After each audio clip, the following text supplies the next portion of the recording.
De jonkenaleensvereniging gaat het bij de stakers vooral om acceptabele werkomstandigheden.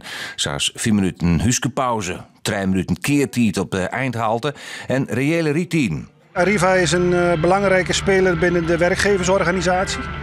Arriva is ook een werkgever die eigenlijk wel zegt: wij erkennen dat de werkdruk doorgeschoten is. Wij erkennen dat er meer ruimte in de roosters moet komen. Maar men wil er nog geen concrete afspraken over maken. Dus wij dagen Arriva uit om meer positie te nemen binnen hun werkgeversorganisatie om afspraken met ons te maken.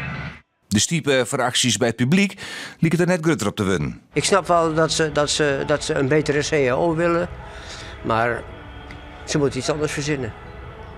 Ik ben er heel klaar mee, ja. Absoluut. Ik weet niet wat er moet veranderen om die stakingen te laten aflopen, maar ik hoop dat ze het heel snel doen. Arriva zit flink maar het verhaal in de magen. We balen enorm. En dat meen ik uit de grond van mijn hart. Arriva heeft 1 doel. Het vervoeren van reizigers van A naar B op een veilige en comfortabele manier. En daar hebben we deze mensen die hier ook staan allemaal heel hard voor nodig. Dat doe je alleen met elkaar. Dus hier balen we enorm van. Een tropbraak in dit al maanden conflict is nog net in zicht. Maar de meeste chauffeurs weten wel hoe het verder moet. Ze moeten praten, ze moeten om de tafel.